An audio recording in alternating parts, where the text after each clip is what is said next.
कोलकाता बिटिया केस में बहुत बड़ा खुलासा हुआ है। कोलकाता रेप मर्डर केस में सनसनीखेज खुलासा हुआ है। सीबीआई ने कोर्ट में ऐसे दावे किए हैं जिससे इस बात की आशंका जताई जा रही है कि कहीं आरजीकर अस्पताल में ट्रेनी डॉक्टर के रेप मर्डर की साजिश पहले से रची गई थी। कोलकाता के आरजीकर मेडिकल कॉलेज में ट्रेनी डॉक्टर की रेप और हत्या के मामले में सनसनीखेज मोड़ आ गया है। सीबीआई से जुड़े सूत्रों के मुताबिक अब तक जब्त किए इलेक्ट्रॉनिक डिवाइस से एक बड़ी साजिश के संकेत मिले हैं, जो इस बात की ओर इशारा करते हैं कि ट्रेनी डॉक्टर के रेप और मर्डर की साजिश पहले से रची गई थी।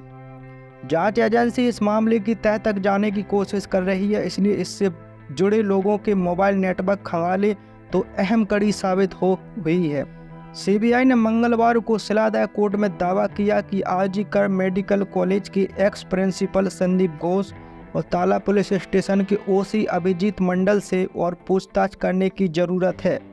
इनकी कॉल डिटेल्स खंगालने पर पता चला है कि जिस वक्त ट्रेनी डॉक्टर का शव मिला उसके बाद से संदीप घोष और अभिजीत के बीच मोबाइल पर सबसे ज़्यादा बातचीत हुई थी। 3 दिनों में इन लोगों ने कई और संदिग्ध मोबाइल नंबरों पर कॉल किए हैं।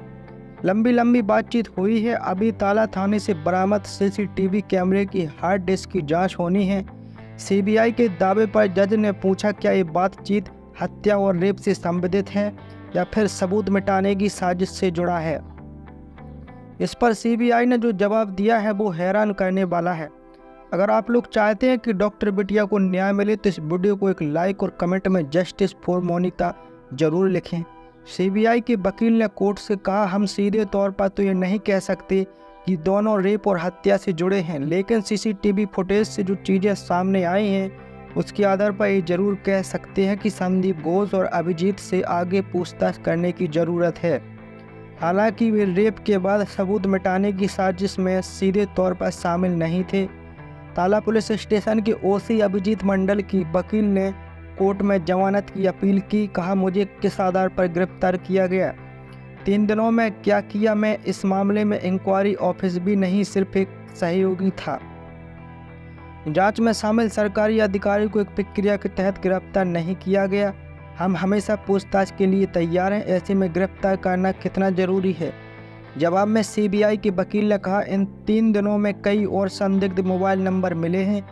दोनों ने कई अन्य लोगों से फ़ोन पर बात की है। वे पूछताछ में सहयोग नहीं कर रहे हैं, अच्छे से जवाब नहीं दे रहे हैं, इसलिए 3 दिन की रिमांड चाहिए। इस पर जज ने सीबीआई से कहा, आप साजिश के बारे में बात कर रहे हैं, हत्या और बलात्कार की साजिश या फिर सबूतों में हेराफेरी की गई है। यह एक गंभीर शिकायत है। क्या आपके पास ऐसी कोई जानकारी है जिससे समझा जा सके कि दोनों लोग ट्रेनी डॉक्टर के मर्डर और रेप में शामिल हैं?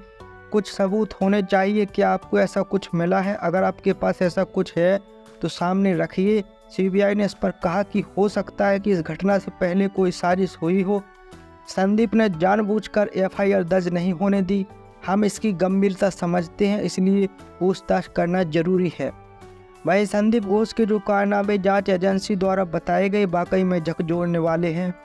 कोलकाता रेप और मर्डर केस की जांच के दौरान आरजीकर मेडिकल कॉलेज में वित्तीय अनियमितताओं की परतें भी खुल गई हैं।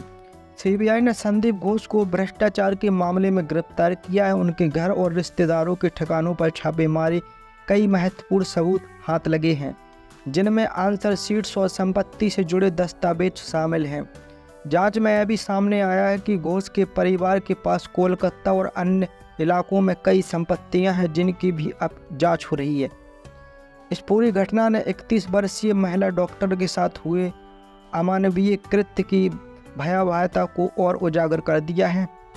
उस डॉक्टर का सपना गोल्ड मेडल जीतने का था और उसने अपने दर्जी पिता की दिन रात की मेहनत को सम्मानित करने के लिए डॉक्टर बनने का कठिन रास्ता चुना था, लेकिन उसकी संघर्ष यात्रा को एक दरिंदे ने ख़त्म कर दिया। उसके 68 वर्षीय पिता ने कहा, हमने अपनी बेटी को बहुत मुश्किलों से पाला और उसने भी डॉक्टर बनने के लिए कड़ी मेहनत की है। हमारे सारे सपने एक ही रात में चकनाचूर हो गए हैं। इस केस ने पूरे बंगाल को हिलाकर रख दिया है। लोगों के मन में अब यह सवाल उठ रहा है कि आखिर कब तक ऐसी घटनाएं होती रहेंगी? क्या इस देश में न्याय और सुरक्षा का कोई स्थायी समाधान हो पाएगा? आपकी राय क्या है? अपने विचार करें।